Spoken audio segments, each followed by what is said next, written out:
While all sporting events have been canceled in the U.S. since last weekend, the International Olympic Committee has been watching and waiting to decide how to handle the planned Tokyo Games, set to begin July 24th. The Summer Olympics have been canceled 3 times before, in 1916, 1940, and 1944. In each case, that was because of war. Countries have also canceled their involvement to make a statement, including exactly 40 years ago today.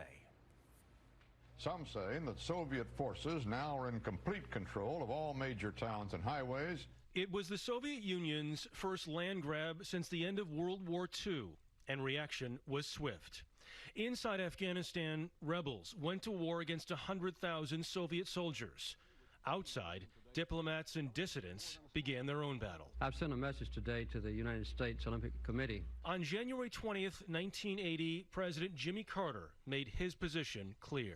That unless the Soviets withdraw their troops within a month from Afghanistan, that the Olympic Games be moved from Moscow to an alternate site or multiple sites, or postponed or canceled. The idea for an Olympic boycott gained widespread attention when a Russian nuclear scientist turned activist named Andrei Sakharov endorsed it. With Soviet invading forces in Afghanistan, neither the American people nor I will support sending an Olympic team to Moscow. Where are you coming from this time? Nairobi. President Carter sent Muhammad Ali to Kenya, Tanzania, Senegal, and Nigeria to convince other nations to join a boycott. This is the best time in the history for all Africa to get together and boycott the Olympics, help stop the Olympics. But the American public was split. Some Olympians believe the Games should transcend politics. Many of the athletes in track and field, and definitely me, have gotten the impression that, hey, maybe we're being used as small pawns in a big game, and don't like that. When the Soviets did not leave by Carter's deadline day, the president made the boycott official. I can't say at this moment what other nations will not go to the Summer Olympics in Moscow. Ours will not go.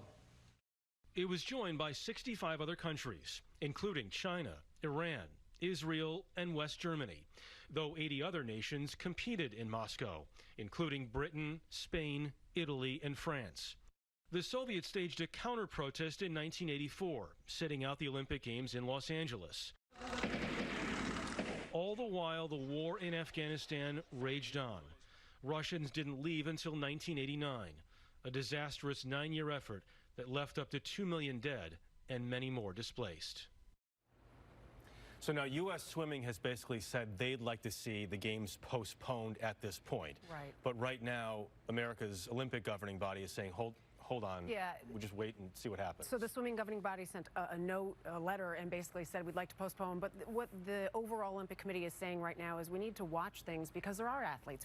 We saw it there. Athletes do want to compete. Just because one side believes it should be called off doesn't mean everyone does. So let's watch and see where things stand later. Because the question is, if there is a postponement or whatever, you got to decide whether it's a month and you try to start in August or you wait a year. You have to train and qualify and do all of that.